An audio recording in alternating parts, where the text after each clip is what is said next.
Madam ನಿಮ್ ತವ್ರ ಮನೆ ಬಂದಾಯ್ತು. ಯಾಕೋ ಹಾಗಂತೀಯ? ನೀನೇ ನನ್ ಡ್ರೈವರಾ? ಹಾ ಮತ್ತೆ ನಿಮ್ ಪರ್ಸನಲ್ ಡ್ರೈವರ್.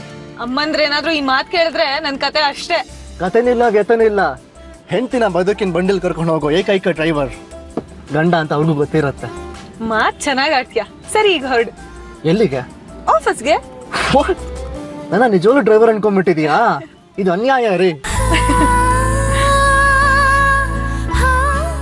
ತವ್ರ ಮನೆ ಬಾಗಿಲವರೆಗೂ ಬಂದ್ ಗಂಡನ್ನ ಹೀಗೆ ರಸ್ತೆಯಲ್ಲಿ ಮಾತಾಡ್ಸಿ ವಾಪಸ್ ಕಳಿಸ್ತಾರ?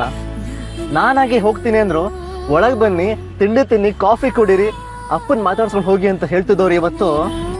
ನಾನು ಹಾಗೆ ಹೇಳ್ತಿದ್ದೆ, ಆದ್ರೆ ಮನೆಯಿಂದ ಇಲ್ಲಿಗೆ ಬರೋಷ್ಟ್ರಲ್ಲಿ ನಂದನ್ ಅವ್ರು 3 ಸಲ ಕಾಲ್ ಮಾಡಿದ್ದಾರೆ, ಮೀಟಿಂಗ್ ಈಗ ಲೇಟ್ ಆಗ್ತಿದೆ ಬೇಗ ಬನ್ನಿ ಅಂತ. ಇನ್ ನೀನ್ ಒಳಗ್ ಬಂದು ಅಪ್ಪನ ಮಾತಾಡಿಸ್ರಲ್ಲಿ ಮೀಟಿಂಗ್ ಈಗ ಲೇಟ್ ಆಗಲ್ವಾ? ಮತ್ತೆ ನಂದನ್ ಅವ್ರದೇ ಕಾಲ್ ಅಲ್ವಾ? ಸರಿ ಮತ್ತೆ ಹೊರಡು. ಹೋಗ್ಲೇಬೇಕಾ? ನಿಮ್ ಮನೆಯವ್ರನ್ನ ಎಲ್ರೂ ಮಾತಾಡಿಸ್ಕೊಂಡು ಮಧ್ಯಾಹ್ನದ ಮೇಲೆ ಆಫೀಸ್ಗೆ ಹೋಗ್ತಿದ್ನಪ್ಪ. ಅಷ್ಟ್ರಲ್ಲಿ ಮೀಟಿಂಗ್ ಬಂದಿರೋ ಕ್ಲೈಂಟ್ಸ್ ಎಲ್ಲ ಬೇಜಾರ್ ಮಾಡ್ಕೊಂಡು ಹೊರಟೋಗ್ತಾರೆ.